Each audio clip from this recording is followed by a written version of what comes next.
Assalamualaikum warahmatullahi wabarakatuh. Teman-teman, kembali lagi di channel YouTube saya, Khairun Imam. Gimana nih kabar kalian? Semoga kita semua selalu diberi kesehatan, kemudahan, dan juga limpahan rezeki dari Yang Maha Kuasa, teman-teman ya. Nah, di video kali ini kita akan melihat bagaimana reaksi keras dan berapi-api dari Bapak Presiden Prabowo Subianto terhadap tingkah laku, nyinyiran, sindiran dari para gerombolan pembenci pemerintah dan juga pembenci Pak Jokowi, teman-teman. Seperti Refly Harun, Rocky Gerung, dan lain sebagainya. Utamanya orang-orang yang mungkin selama ini suka ngata-ngatain Pak Prabowo dan Pak Jokowi dengan kata-kata yang tidak pantas, teman-teman ya. Pak Prabowo punya pesan khusus bagi mereka dan beliau sepertinya menantang orang-orang ini, teman-teman ya. Wah, ini sepertinya Pak Prabowo sudah kehabisan limit sabar gitu ya kan, sama dengan Pak Jokowi, teman-teman. Selain itu, ada video di mana Pak Prabowo sepertinya sedang menyindir Anies Baswedan, teman-teman. Dengan mengatakan bahwa ya orang pintar itu biasanya tidak ada posisi ataupun tidak ada jabatan. Ya karena Anies Baswedan kan selama ini selalu diposisikan atau dinarasikan sebagai orang yang cerdas, orang yang pintar, orang yang kalem, punya public speaking yang bagus. Ya tapi kan sekarang nganggur, teman-teman. Oke, sebelum kita mulai videonya jangan lupa like, subscribe, dan share. Dan tanpa perlu berlama-lama lagi, mari kita mulai videonya berikut ini. Saya juga mau dialog, saya mau ketemu lah sama siapa. Mari kita bahas ya. Mungkin tidak usah di publik ya. Tokoh-tokoh yang Indonesia gelap. Indonesia gelap maksudnya oke, kalau memang Indonesia gelap, mari kita kerja supaya Indonesia tidak gelap. Kok Indonesia gelap? Kabur aja deh. Kabur aja dulu deh, ya kan? Habis itu Jokowi salah, Prabowo goblok. Ini tidak mengatasi, ya kan? Apa? Mana? Ini saya bikin hitam dan putih ke Refly Harun atau ke siapa, benar nggak? Rocky Gerung, tell me what is wrong. Kalau saya mau kasih makan ke anak yang lapar, what is wrong with that? Saya kampanye ke desa-desa, saya lihat anak ini umur 5 tahun, saya tanya enggak, dia 10 tahun. Badannya 5 tahun, kecil. Stunting kita nih sekian puluh persen, Mbak Uni. What do we do? Saya nggak teoritis, saya mau intervensi. Yang sudah kaya, yang sudah lumayan, tidak mau makan, nggak apa-apa. Jatah makanmu kasih ke yang. Ini sesuatu yang tidak bisa saya terima di hati saya. Ada anak dikasih makan, telurnya dipotong, dibungkus. Guru kenapa?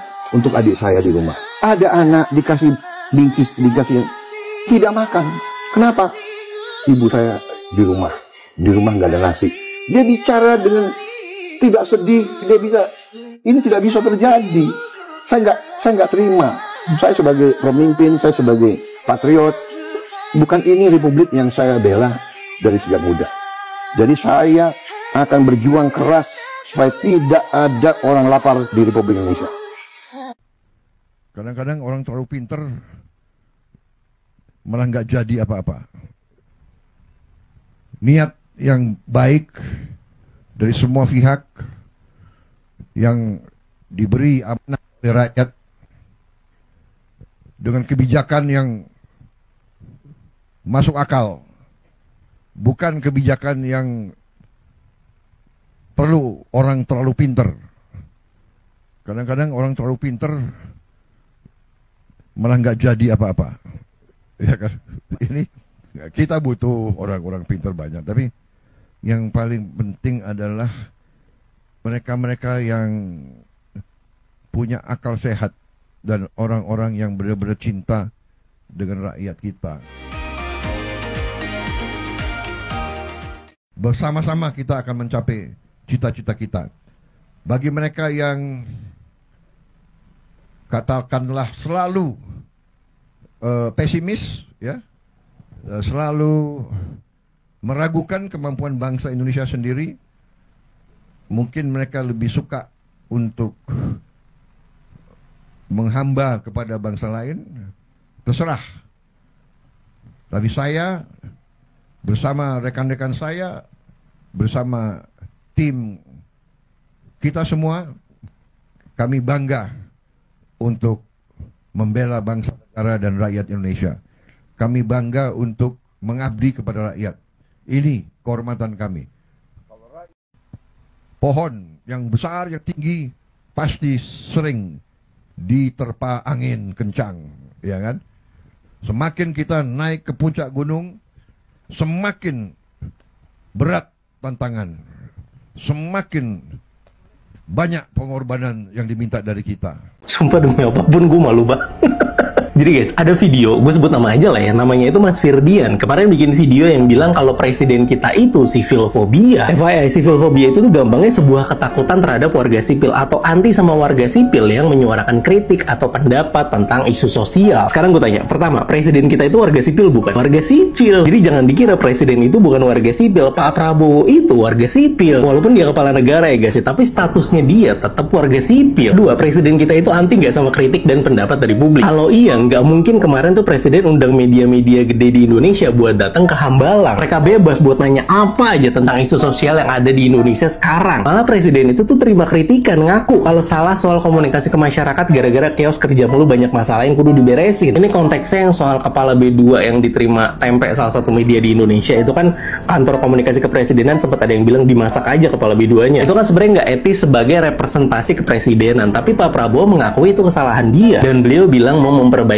cara komunikasi dia ke masyarakat atau ke publik ke depannya. Dari sini aja bisa dilihat kalau beliau sebenarnya menerima kritikan. Jadi kalau Mas Firdian bilang presiden itu sivil fobia, nggak nyambung mas sama momen yang terjadi dari kemarin. Terus juga soal video presiden wawancara sama Pemret itu jangan dipotong-potong lah, konteksnya jadi hilang. Harusnya nih mas ya, kita-kita ini yang punya penonton sama pendengar di platform sosial media harus bisa lebih kritik tapi objektif. Kalau ada kesalahan kita kritik, kalau ada kebaikan kita apresiasi. Kalau nggak mau apresiasi ya udah diem aja, nggak usah dicari-cari kesalahan. Soalnya kalau nyari-nyari kesalahan mulu malah kelihatan gobloknya. Timnya Prabowo banyak diisi menteri-menteri orangnya Jokowi.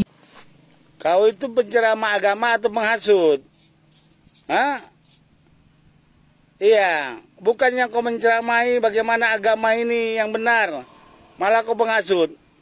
Biar tahu kau ya, tanda-tanda hari kiamat, tanda-tanda hari kiamat, salah satunya kayak kau inilah, ya. Menghasut kiri kanan, bukan bahasa membangun. Kepada Bapak kami Prabowo Subianto, Presiden Indonesia, tolong Pak tertibkan Pak orang-orang seperti ini Pak. Bikin resah nih Pak, bikin kegaduhan Pak. Hah? Diundang dan ceramah bukan menceramah tapi menghasut kiri kanan Pak. Ini bisa mengancam kesatuan bangsa Pak. Oke Pak, salam NKRI hati, salam satu komando. Kita tahun ini akan membuka 80.000 koperasi. Setiap desa akan kita minta untuk segera mendirikan koperasi yang masuk dalam suatu jaringan koperasi nasional. Dan setiap desa akan kita bantu kredit. Kita harapkan tiap desa akan punya gudang, tiap desa akan punya kamar pendingin untuk menyimpan hasil panen, dan setiap koperasi akan kita beri kredit untuk punya truk. Kita harapkan tiap koperasi desa akan punya 2 truk masing-masing, sehingga nanti koperasi desa, petani desa tidak akan ada hasil panen yang tidak sampai ke pasar, dan nanti pupuk bisa diambil dalam waktu cepat langsung ke gapoktan. Dan tidak boleh lagi ada terlalu banyak perantara, terlalu banyak tengkulak. Saya setuju tadi ada perwakilan petani yang mengatakan kalau bisa langsung aja ke gapoktan. Ini kita usahakan ya, yang belum sampai. Kira-kira itu, sebenarnya kalau banyak sekali saya bikin suatu ringkasan kerja ini. Ini satu halaman itu adalah hasil-hasil kita. Untuk pertama kali dalam sejarah kita, umpamanya kita bikin cek kesehatan gratis untuk setiap warga negara 1 kali setahun. Ini sangat penting. Karena apa?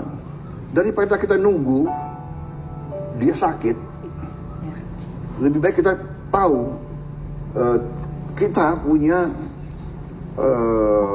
penderita TBC, tuberculosis, salah satu yang tertinggi di dunia. Dan para ahli mengatakan begitu ketahuan sudah stadium lanjut. Padahal TBC mudah diobati. Mudah, di banyak negara sudah nggak ada TBC. Kita kenapa? Karena tidak mau ngecek, ya kan? Batuk-batuk dianggap mungkin masuk angin, ya kan? Flu. Habis itu batuk-batuk nggak selesai, alergi. Nggak mau periksa gitu loh. Nah, kita bikin cek kesehatan gratis, bukan apa-apa. Kalau lebih dini ketahuan, lebih gampang, lebih murah mengobatinya gitu loh. Jadi korban kita bisa sangat turun. Saya kalau dalam tahun keempat, kelima, saya menilai saya tidak mencapai apa yang saya inginkan, ya saya akan berhenti dari politik. Iya kan? Saya hanya mengabdi untuk rakyat, nggak ada apa-apa lagi. Iya kan? Saya kira saya berhak untuk istirahat, ya kan sebetulnya. Tapi kalau saya masih dipercaya dan saya punya tim yang bagus, why not? Nah teman-teman, itulah tadi beberapa video yang bisa kita simak, yang bisa kita saksikan pada kesempatan kali ini. Dan menarik ya, bagaimana Pak Prabowo lagi-lagi menyinggung soal orang-orang yang selama ini suka ngata-ngatain Pak Prabowo dan Pak Jokowi dengan kata-kata yang tidak pantas, yang tidak sopan, yang kelewat batas seperti Rocky Gerung, ya kan? Kalian mungkin masih ingat kan apa kata Rocky Gerung kepada Pak Prabowo dan Pak Jokowi, teman-teman. Dan sepertinya Pak Prabowo juga sudah geram dan emosi dengan tingkah laku para pembenci ini yang kerjanya nyinyir, yang kerjanya hanya menyebarkan kebencian, yang hanya memecah belah bangsa, memecah belah masyarakat. Dan apa ya, tuntutan-tuntutan mereka itu aneh-aneh, teman-teman. Bukan aneh sih, tapi beragam. Ujungnya cuma dua, adili Jokowi dan juga pisahkan Jokowi dan Prabowo. Biar mereka mungkin dapat tempat kali ya.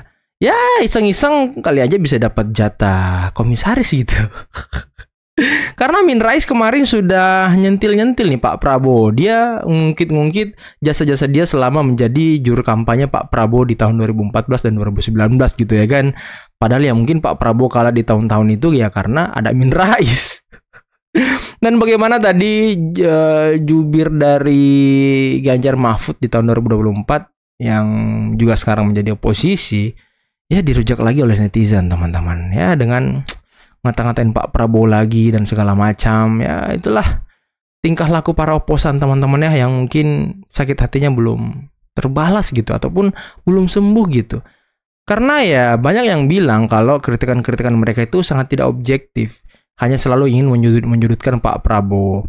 Karena setiap Pak Prabowo mengumpulkan pemret, media dan segala macam, mereka selalu mengatakan bahwa ya Prabowo ini mau membungkam media, mau ya itulah bahasa-bahasanya, teman-teman. Padahal kan ya Pak Prabowo hanya ingin berdiskusi, berdialog. Ini bukti bahwa Pak Prabowo tidak membungkam media, bahkan membuka ruang selebar-lebarnya buat media untuk berdiskusi gitu. Tapi Tempo nggak pernah kelihatan ya. Aduh, kalau teman-teman mungkin cukup sekian dulu video kali ini. Jangan lupa like, subscribe, dan share videonya. Akhir kata, billahi taufiq wal hidayah. Wassalamualaikum warahmatullahi wabarakatuh. Bye-bye.